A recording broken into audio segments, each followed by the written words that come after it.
Hey guys, it's Freddie and Matt from Mixtape Massacre. And today we're going to be taking a look at our new expansion for Escape from Tall Oaks, Invasion. So real quick, we'll go through everything that's included in the box. Comes with one rulebook, 25 killer scenes dude cards, and within those cards you're going to have dodge cards, invasion cards, and then your regular scene cards.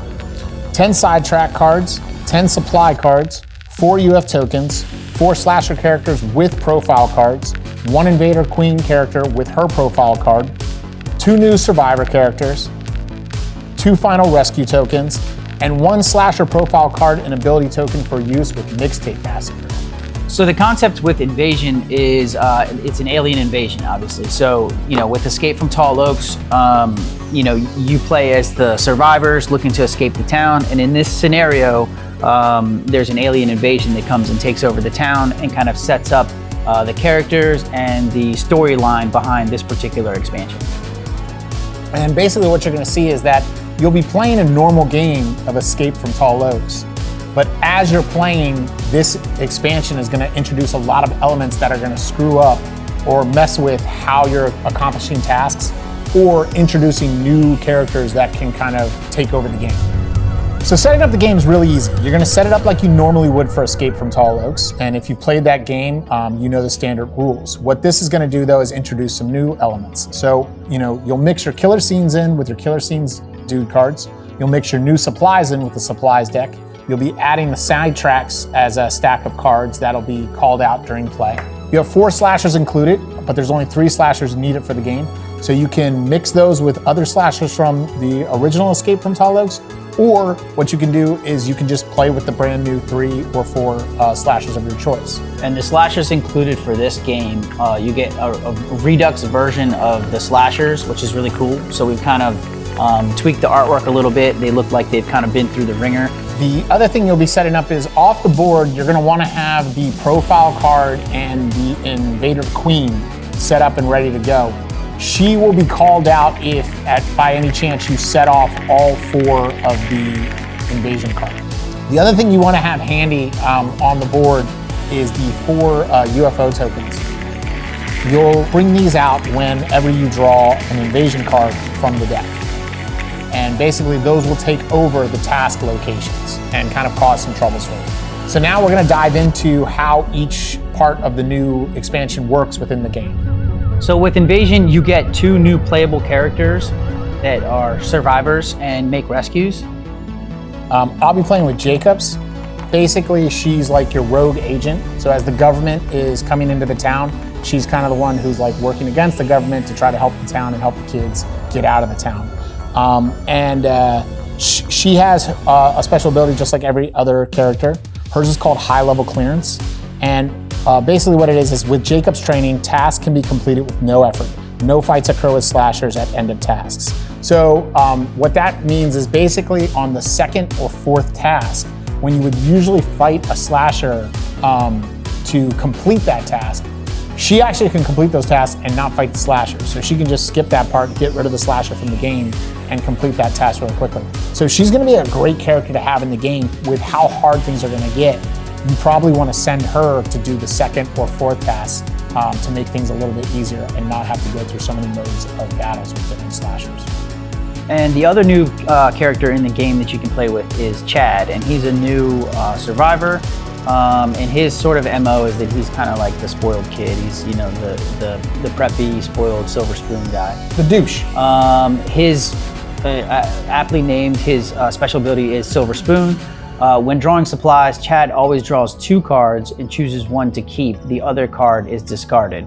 So, because Chad gets whatever Chad wants, he gets to draw 2 supply cards every time from the deck. Huge advantage, obviously, because then he can, choose which one he wants and discard the other one. So really helps out if you draw like a weapon and a slasher card. Obviously, you're going to take the weapon. Absolutely, yeah. So the other cool part about Chad is we had a little fun with him as a character, and part of the storyline through Invasion is that Chad, being the douche that he is, he actually gets infected by the aliens and becomes the leech. Which is super cool. So if you're not playing with Chad as a survivor, you can bring Chad into the game as a slasher, which is a fun twist to his character that we like. On top of that, with Chad being introduced as a new slasher, we also included in the invasion a profile card and a standee for him to be used in Mixtape Massacre as well. So again, just trying to, make these players as interchangeable as possible. We definitely wanted to take advantage of a cool new slasher that can now be used in Mixtape Massacre also. So when you add the Killer Scenes Dude cards from the Invasion expansion to the deck, you're going to be introducing a couple new types of mechanics to the game. The first of the new Killer Scenes Dude cards is the Dodge and Rescue cards. What these do is they add an extra step to when you're attempting a rescue. So before you can even fight off whatever enemy is attacking the player, you need to roll an escape icon to dodge something that's occurring on the card. If you roll the escape icon, you'll then have a chance to roll again, and when you roll the next time, you need to achieve what's on the card in order to make the rescue like normal. So basically, it's just like a two-step. So you'll have two rolls during that. You can use supply cards to help with the escape, such as the shoes or sneakers, and of course, you can also use your supplies to rescue the victim that's on the card. The next card being introduced to the game is the cover-up card. Now, what this card is going to do is it's much like the Invasion card from the original game, or our unique cards from other games like the Final Girls card or things like that. Survival. It's going to introduce a moment where it's do or die for the characters. So you either have to roll the actions that are required on the card, or you're out of the game. So this is like a do or die moment for the player. If you lose, you're gone, you lose your supplies, you lose all your health, you lose all your souvenirs. And the only way you can come back is if you have a possible supply card or something that can revive you. So you definitely don't want to lose on this card. The last of the new types of Killer Scenes Dude cards is the Invasion cards. Now there's actually 6 of these included in the box, but you'll only use 4 when playing with this board. There's 2 additional ones for the Cemetery and the Quickie Mart that if you're playing an expanded version of the game, you can mix those in based upon where the tasks are set up. If you want to learn more about that, you can check out the expanded rules for using Invasion when you're playing an expanded game of Escape from Tall Oaks. So the way these cards are going to work is when they're drawn, their action is immediate. Whichever task location this equates to, on this card, it would be WKIL radio station. You are basically going to take one of the UFO tokens, and that area is going to become occupied. Now, what that means is if that task had been completed, you would have to reset it from the green side to the yellow side, and then you put the UFO token on top. And then the other thing you want to do is you want to place this card somewhere off the board where people can see it, so you know how many actions you need to defeat that UFO. So what will happen is basically it takes over that location, your turn is over, and on the next turn, if you're still in the location and you want to draw another killer scene, you can, or you or one of the other players can start making your way to WKIL. Now, if you lose to one of those cards when trying to take them on, you're going to lose 2 souvenirs. And then, of course, you'll go back to the starting location and have to make the attempt again. So every time you're going there, you're going to be using up supplies and you're going to be losing souvenirs until you defeat it. The other thing is you will not be able to complete tasks until those UFOs are taken off the board. If all 4 UFOs become activated, then you're going to bring the Invader Queen to the board, and that's going to be a big mess. Now, while it's active, if you make your way to the location and you are able to defeat the UFO, what you'll do is you'll remove the UFO token from the board, and then that location, you can now go back to the rec center, grab that task card again, make your way back to WKIL, and complete the task again. So the big thing that you're looking at is the more that these cards are activated, the more trouble you're going to have redoing tasks over and over again. So what you want to try to do is make sure you're not letting these all get activated, because the game's not going to progress. So what we're going to do next is pretend that all the invasion cards have been activated. So we have UFOs in all task locations, and we have all the invasion cards off the side of the board as references. But none of that's really going to matter, because once all 4 of those are activated, you're going to bring in the Invader Queen. And when you bring her in, she's going to stay right in the rec center to start with, and you're going to raise the slasher meter to full. She is now the main slasher. The other 3 slashers don't matter. They're not involved in the game right now. What's gonna happen here is you as a team are gonna either have to work to get to her and start a fight with her and take care of her and defeat her, or you can keep making your way through the town and make rescues, but understand you're not gonna be able to go into each of the UFO locations separately and try to undo them. The only thing that's gonna undo them at this point is defeating her. So the two ways to start a fight with her is to either make your way to the rec center, or when you're attempting another rescue, you make noise and she gets drawn to that location. Again, tasks can't be completed, nor can you undo those UFOs. You have to fight her. And she has a very high level of action points required in order to defeat her. And if you lose to her, she takes away rescues and she takes away health. So again, the smartest thing you can do is look around, work with the players, figure out who has the best supply. So the next thing we're going to discuss are the SIDETRACKS cards. Now what these are is they're events that take place during the game, and the way they're activated is actually when you're performing searches. So if you perform a search and draw one of the new supplies, some of the new supplies are actually supplies, some of the new supplies are these cards that say getting sidetracked. So what happens is when you draw that, something occurs in the town, and what you do is you'll put this card down and discard it, and you'll draw a new card from the SIDETRACKS deck. And the SIDETRACKS are going to work like, if you're familiar with some of our other events and some of the other expansions, they're going to work very similar. You know, what happens is basically they present different scenarios that happen throughout the town, and they can sometimes be related to just the person who draw it, or they can be related to all of the players who are playing.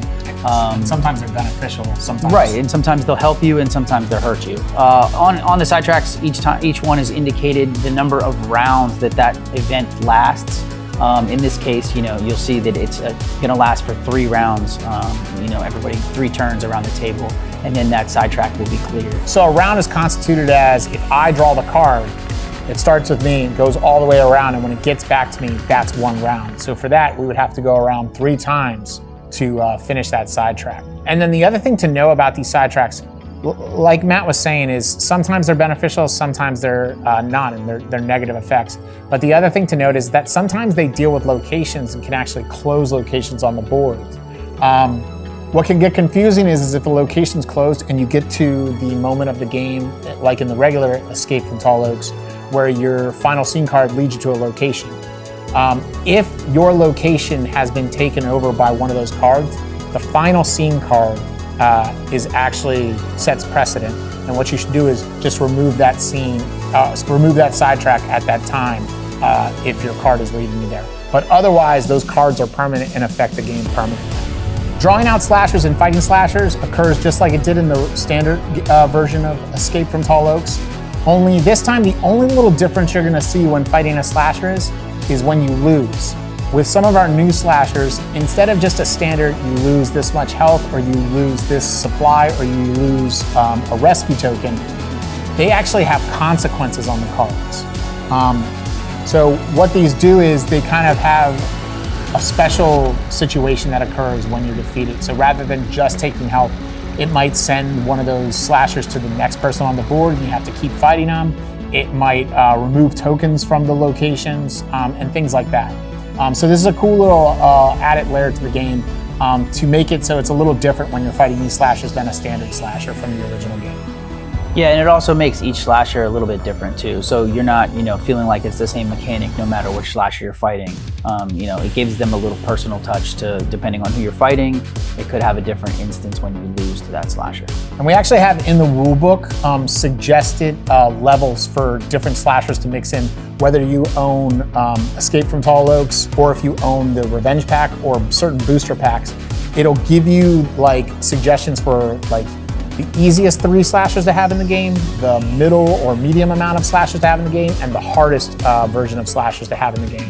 So it'll make it fun when you mix all the characters into the game. So winning the game is identical to the original game, Escape from Tall Oaks, just with a small twist called squad goals. So what you're gonna do is you'll have all tasks completed. Your final scenes dudes cards are full up. So what you can do is you can flip the card over to find out your final location. You're gonna put your token in that final location for where you need to go. Make your way there, fight the final slasher. If you defeat him, you're gonna make your way to the Tall Oaks Rec Center. But unlike in Escape, where only one person gets there and wins the game, this is a team effort. So the game's not over until every character makes their way to the rec center or dies trying. So if 3 of you get there and 1 of you dies, then the 3 who got there obviously won the game. But this is a nice change that instead of working against each other, you're actually working to all get to the chopper and leave together. That's gonna do it for the Invasion expansion walkthrough. If you guys have any further questions about the game or gameplay, you can always check out our FAQs on the website or hit us up through the contact page and we can always answer your questions. The Invasion expansion is available on our website at mixtapemassacre.com, as well as all of our other expansions and base games. That's gonna do it for today. Thanks for watching, and we'll see you soon.